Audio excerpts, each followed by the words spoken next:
Bonjour. Donc on va dans cette leçon étudier le courant alternatif sinusoïdal.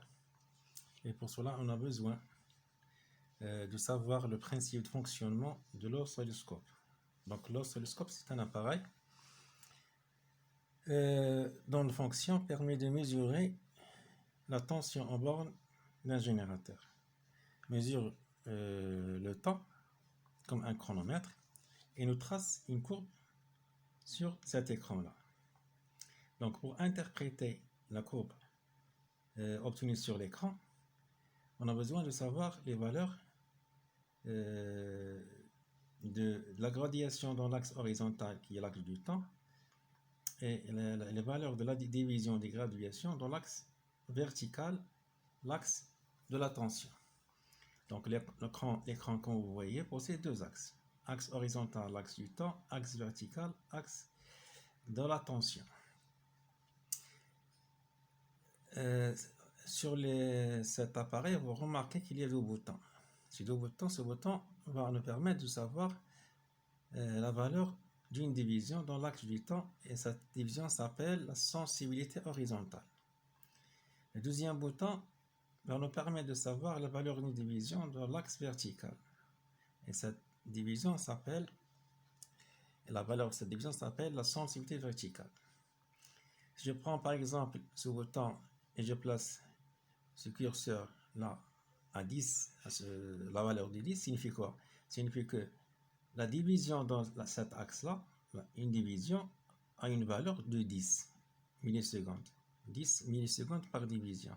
Cette valeur aura 10, 20, 30, 40, 50.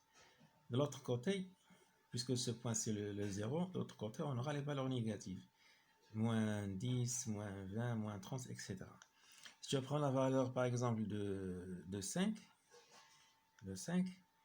maintenant la valeur n'est plus égale à 10. Cette division aura maintenant la valeur de 5. 5, 10, 15, 20, 25, etc. Je prends par exemple la valeur de 1. Cette division aura la valeur de 1 milliseconde seulement. Donc, ce bouton va nous permettre de savoir ce qu'on appelle la sensibilité horizontale, qu'on appelle aussi le balayage. Maintenant, le deuxième bouton va nous donner la valeur d'une division dans l'axe vertical qu'on appelle la sensibilité verticale. Vous remarquez ici, elle est positionnée à 20 volts par division, signifie que chaque division de l'axe vertical a une valeur de 20 volts. Ce point aura une valeur de 20, 40, 60, 80. De l'autre côté, les valeurs négatives au-dessous, moins 20, moins 40, moins 60, moins 80. Si je prends par exemple seulement 5, dans ce cas, cette division aura la valeur de 5, 10, 15 et 20. De l'autre côté, moins 5, moins 10, moins 15 et moins 20. Donc, comme vous voyez aussi que l'oscilloscope possède deux bornes. Cette borne s'appelle l'entrée, cette borne s'appelle la masse. La pile ou le générateur lui aussi possède deux bornes. Donc, on branche l'oscilloscope avec le générateur comme un voltmètre, c'est-à-dire en parallèle. Si je branche par exemple la borne positive de cette pile avec entrée et la borne négative avec la masse, tout d'abord on doit régler les valeurs de la sensibilité verticale. La pile ici a une valeur de 4,5. Donc 4,5, je prends comme valeur de la sensibilité verticale 2. Puisque la tension, elle est petite et la division doit avoir une valeur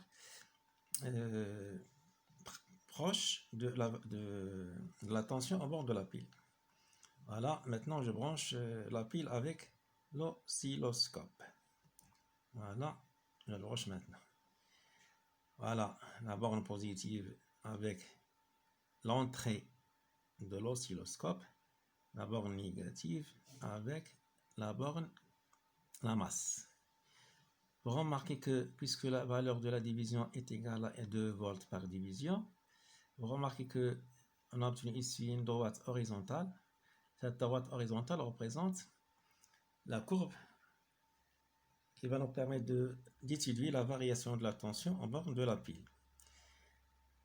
Bon, ici j'ai 2 volts, 4 volts, 4,5 volts.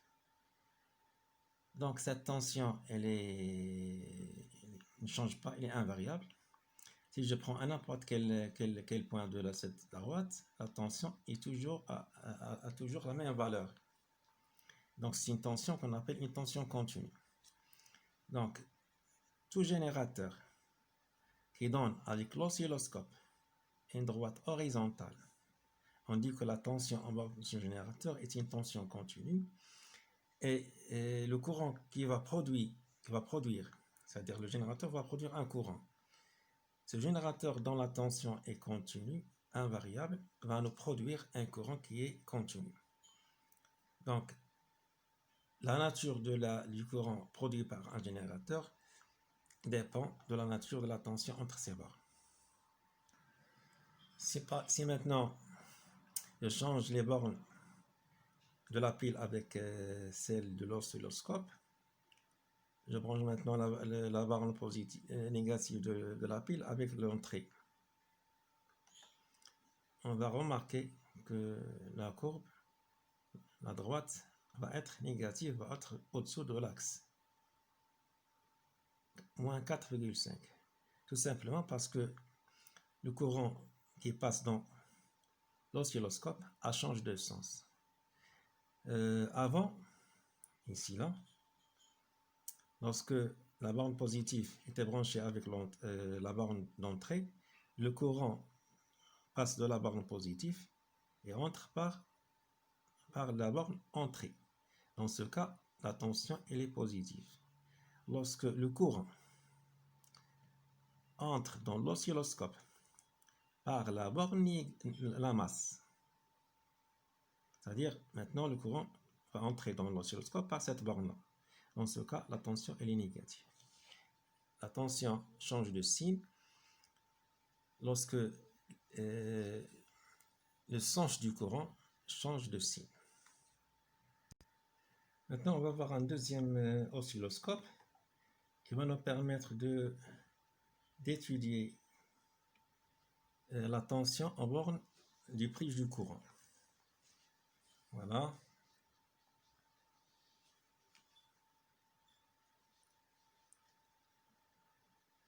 On attend qu'il se charge.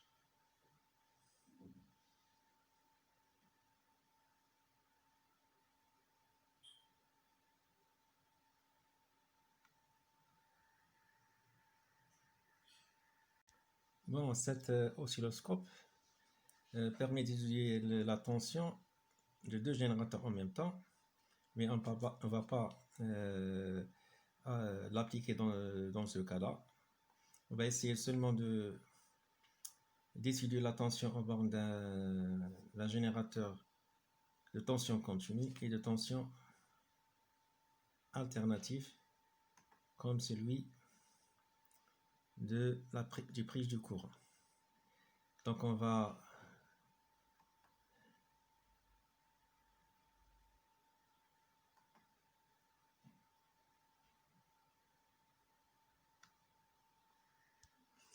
comme tout oscilloscope, celui-là contient un bouton qui va permettre de régler la valeur de la sensibilité horizontale ou le balayage, c'est-à-dire la division dans l'axe horizontal, et un deuxième bouton qui va régler la sensibilité verticale, c'est-à-dire la valeur de la division dans l'axe des tensions, c'est-à-dire l'axe vertical.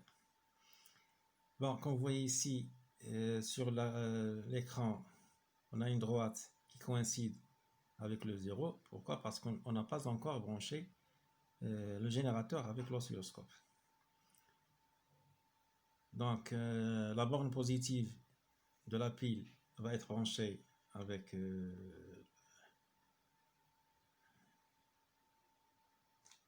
voilà, et négatif avec la masse. ici c'est l'entrée, ici c'est la masse.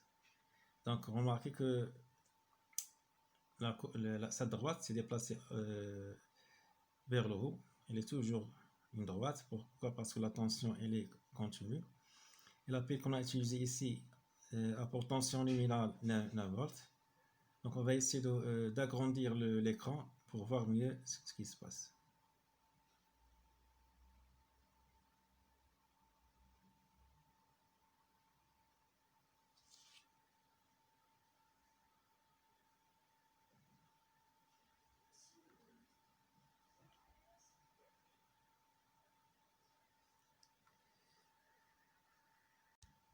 Voilà, on a agrandi ici l'écran.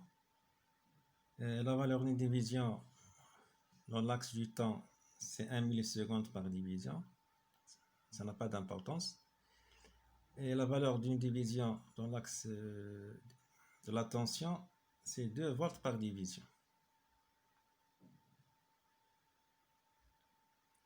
Voilà, 2 volts, 4 volts, 4,5. Pourquoi? Parce que la pile qu'on a utilisée, c'est à pour tension 4,5 volts. Je reviens. Si je choisis maintenant une pile de 9 volts, voilà, la pile de 9 volts, dans ce cas, je dois changer la valeur de la sensibilité verticale. Je prendrai 5 volts. Et je vais voir maintenant sur l'écran. Maintenant, la sensibilité verticale, c'est 5 volts par division. Horizontale, c'est 1 milliseconde par division. J'ai ici 5 volts. 10 volts ici. Chaque petite division a une valeur de 1 volt. Donc la tension, c'est 9 volts. Et puisque la courbe, c'est une droite, signifie que la tension est continue, elle est invariable. Et la pile possède une tension continue et va produire un courant qui est continu.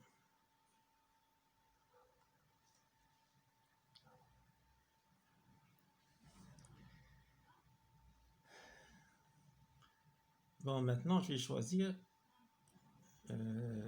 prise du secteur. Voilà, prise du secteur.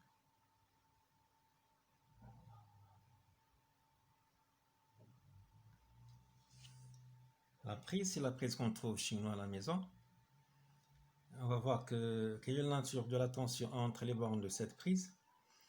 Donc pour cela, on va choisir comme sensibilité horizontale 5 millisecondes.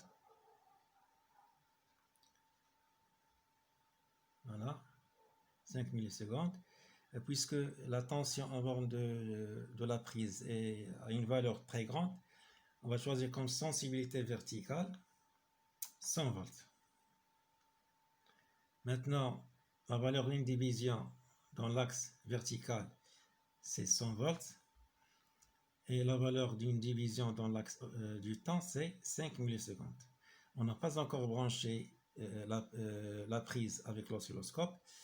Donc, j'ai branché phase neutre avec la masse. Voilà. Et la borne phase avec l'entrée Y, avec l'entrée. On va voir l'entrée.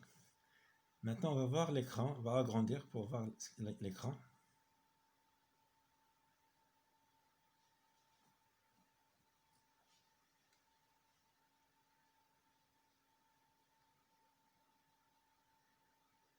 Donc, quand vous remarquez que la courbe qu'on obtient n'est pas une droite, c'est une courbe qu'on appelle, que vous allez étudier en mathématiques, c'est une sinusoïde.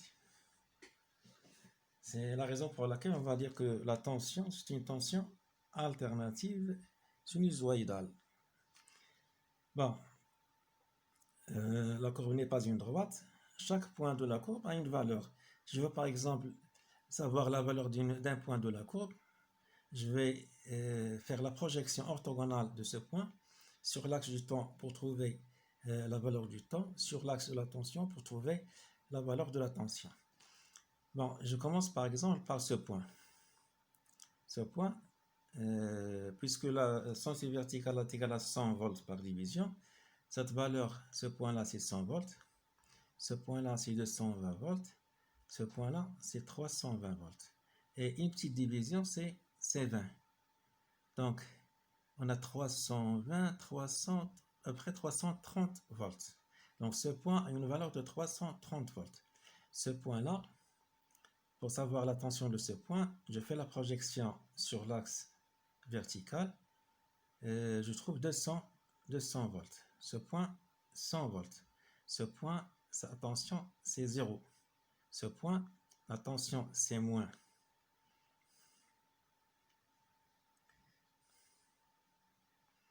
Bon, petit problème. Bon, j'ai dit ce point, c'est moins 200. Ce point, c'est moins 300. Ce point, c'est moins 330 volts.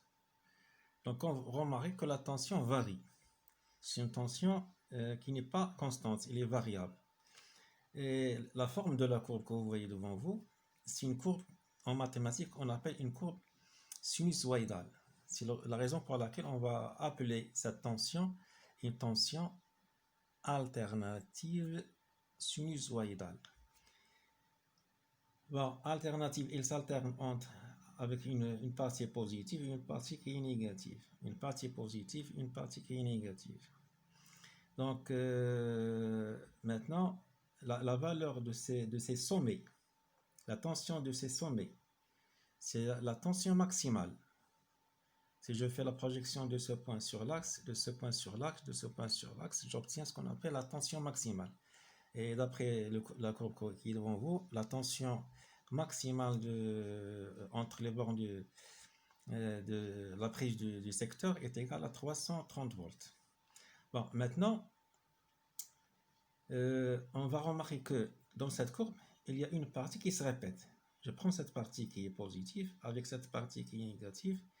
Elle forme ce qu'on appelle, cette partie-là, elle forme ce qu'on appelle un motif. Ce motif va se répéter maintenant. Il va se répéter. Il va se répéter, le voilà va se répéter.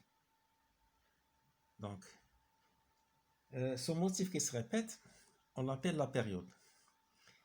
Donc, la période, c'est quoi? C'est une durée. C'est la durée pendant laquelle le motif se répète.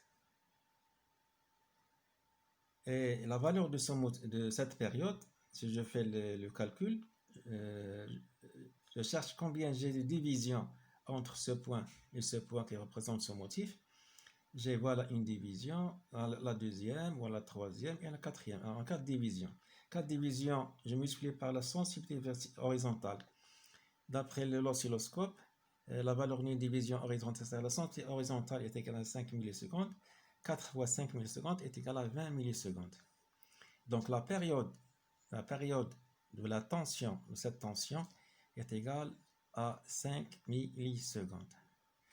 Bon, je peux trouver cette période d'une autre façon.